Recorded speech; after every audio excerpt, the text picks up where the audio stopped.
एक निम्न स्तर की राजनीति की शुरुआत विधायक जी ने फिर से की है। मैं बताना चाहता हूं कि 1992 में जब एनटीपीसी के लिए काम शुरू हुआ था, जब जमीनों का अधिग्रहण हुआ था उस समय, और उसके तत्काल बाद माननीय विधायक हो गए थे। उसके बाद इनकी प्रदेश में भी सरकार थी, दिग्विजय सिंह इनके मुख्यमंत्री थे और केंद्र में भी इनकी सरकार थी। और उस समय तक ये स्थिति साफ हो गई थी कि नेशनल थर्मल पावर प्लांट का जो प्रोजेक्ट भारत में हमारे यहाँ नागदा में आने वाला था वो नहीं आ रहा है। तो फिर उस समय विधायक जी आप कहाँ गए थे? आपने उस समय अपनी सरकारों से बात क्यों नहीं की और इस जमीन को संरक्षित क्यों नहीं किया? आपने उस समय प्रयास क्यों नहीं किया कि नागदा में कोई अच्छा उद्योग आए, कोई महत्वपूर्ण उद्योग आए, यहाँ लोगों को रोजगार मिले? विधायक जी आप 20 साल से विधायक हैं, 2014 के पहले भी आपकी सरकार थी केंद्र में। अगर इस समय भी जो मनमोहन सिंह जी के जो 10 साल का कार्यकाल है उस समय भी अगर आपने कोई प्रयास किए हो तो बता दो। और हमने तो सिर्फ 15 महीने में प्रयास किए। 22/9/2020 को हमने पहला पत्र दिया था और 15 महीने में माननीय सांसद जी ने इस जमीन को इसका उद्धार कर दिया और इस पर प्रोजेक्ट की स्वीकृति कर दी। आप कहते हो अपने स्टेटमेंट में कि 100 लोगों को रोजगार देने से क्या होगा? अरे विधायक जी आप बता दो ना, आपने 25 को भी अगर रोजगार के लिए कोई यूनिट लगवाई हो, कोई 25 लोगों को रोजगार देने वाली अगर कोई यूनिट इस नागदा में लगवाई हो तो बता दो। आप 20 साल से विधायक हो, 20 साल में आपने कितने उद्योग लाने के लिए यहाँ प्रयास किए ये बता दो।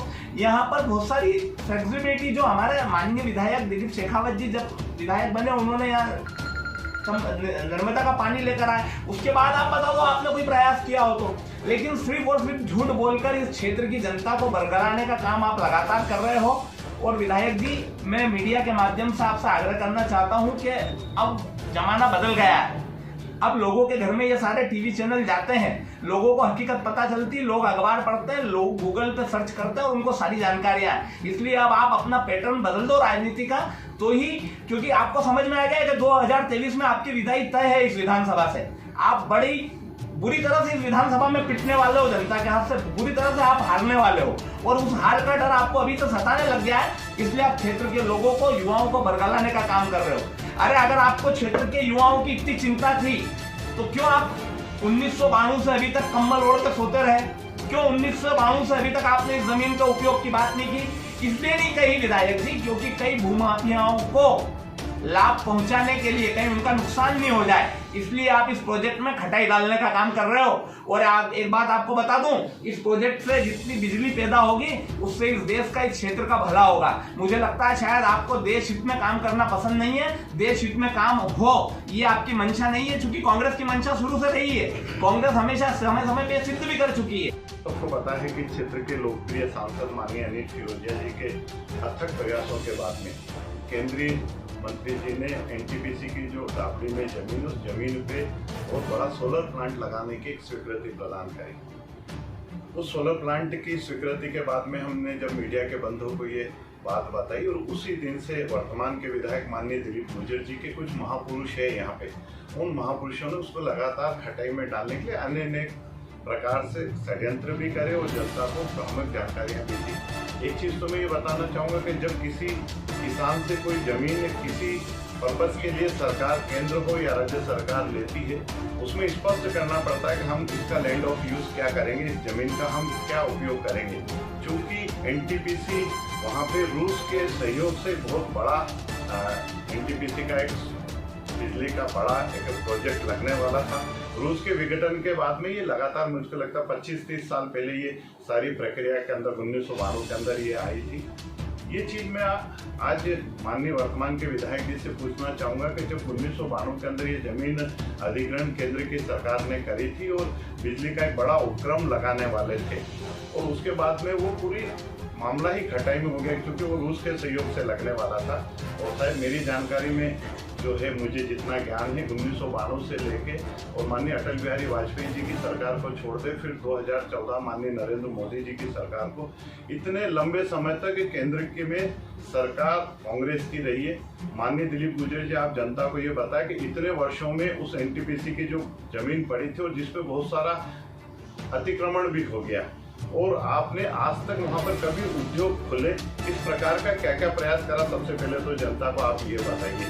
दूसरी बात, आप 4 बार के विधायक है, आपको पता है कई चीजें से बीमा अस्पताल हम खूब प्रयास करने के बाद भी मध्य प्रदेश सरकार को वो अभी अधिग्रहण नहीं कर पा रही मध्य प्रदेश की सरकार। ऐसे ही खाचोट के अंदर हमने जब अस्पताल बनाने के लिए पुलिस ग्राउंड में होम मिनिस्टर से जब हमने जमीन मांगी तो उस वक्त वो जमीन हमको उपलब्ध नहीं है। सीधा सीधा एक नियम है, प्रक्रिया है कि एक जमीन जिस पर्पस के लिए किसान से ली जाती है, अगर दूसरा पर्पस अगर हम करेंगे, दूसरा प्रोजेक्ट वहाँ पे लगाएंगे तो वो किसान की सहमति लेना पड़ेगी या किसान को जमीन वापस देनी पड़ेगी। ये कोर्ट माननीय न्यायालय का फैसला, ये हमारा फैसला नहीं है। दूसरा, आप रोजगार की बात करते हो माननीय विधायक जी, रोजगार से दूर दूर तक आपका कोई नाता नहीं है।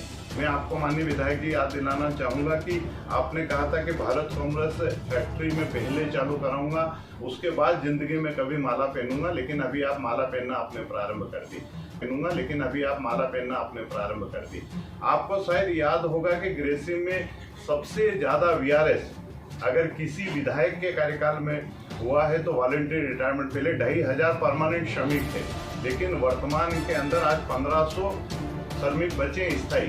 वो सारे जो 1000 स्ट्रेंथ खत्म हुई है आपके विधायक कार्यकाल के अंदर हुई है। जो सेक्शन लगभग 2500-3000 हजार सेक्शन कार्ड बनते थे ग्रेसिम के अंदर, वो सेक्शन कार्ड आपके विधायक रहते हुए बंद हुए। अभी जो 2500 ठेकेदारी श्रमिकों को कोरोना का बहाना लगा के और मजदूरों के रोजी रोटी छीनी है, वो आपके विधायक कार्यकाल के अंदर छीनी है। आपके विधायक कार्यकाल में जितने भी श्रमिकों की डेथ हुई थी, एक भी श्रमिक को अनुकंपा नियुक्तियां नहीं दी है। आप 4 बार के विधायक हैं। ग्रेसिम केमिकल, लेंसेक्स, मंडेलिया केमिकल, जितनी भी इंडस्ट्रियां नागदा में आई है, सारी इंडस्ट्रियां आपके विधायक बनने के पहले आई है। एक चीज और बताना चाहूँगा, भगतपुरी के अंदर आपके विधायक कार्यकाल में भगतपुरी औद्योगिक क्षेत्र घोषित हो गया था, लेकिन आप माननीय 4 बार के विधायक हैं, पहले आप 3 बार विधायक बन गए थे। भगतपुरी में न सड़क थी, न बिजली था, न पानी था, न ग्रिड था। वहाँ पे 2013 के बाद में जब मैं विधायक बना, वहाँ पर हमने सड़क बनाई, बिजली लगाई, स्ट्रीट लाइट लगाई, पानी की व्यवस्था करी और ग्रिड की व्यवस्था करी। उसके कारण आज वहाँ सैकड़ों श्रमिक रोजगार प्राप्त कर रहे हैं। मैं जब विधायक था उस वक्त तो फरनाखेड़ी का माननीय शिवराज सिंह जी ने घोषणा करी थी, औद्योगिक क्षेत्र घोषित हो गया था। औद्योगिक क्षेत्र घोषित होने के बाद बजट आ गया था, बजट आने के बाद काम प्रारंभ हो गया था। आपके विधायक बनने के बाद में वो काम फिर बंद हो गया था, उसको हमने फिर अभी चालू करा है। कचनारिया का औद्योगिक क्षेत्र घोषित हो गया, उसको वहाँ पे इंफ्रास्ट्रक्चर हो, वहाँ बिजली हो, पानी हो, सड़क हो, उसके लिए आज तक आपने कभी बात नहीं की। और इसलिए मेरा कहना है कि केवल आप एक सुगुफा छोड़ते हो। फैक्ट्री का डर, कोई भी जिला नहीं बन रहा है तो फैक्ट्री नहीं बनने दे रही, पहले कॉलेज नहीं बन रहा था तो फैक्ट्री नहीं बन पा रही, तो आपको जनता विधायक बनाती क्यों है? अगर फैक्ट्री सब कुछ सरकारें चलाती है, सरकारों का निर्णय फैक्ट्री करवाती है, तो फिर आप में कोई सामर्थ्य नहीं है, आप में कोई किसी प्रकार का जज्बा ही नहीं है। एक चीज मैं और याद दिलाना चाहूंगा, जब से 1952 से ग्रेसिम फैक्ट्री डली है, 1952 से लेके 2014 तक 1100 रुपए से ज्यादा कभी परमानेंट श्रमिकों का नहीं बढ़ा। ठेकेदारी का 5-6 रुपए बढ़ता था। 2014 के समझौते में हमने उसको 2100 रुपए जस्ट डबल करा। ठेकेदारी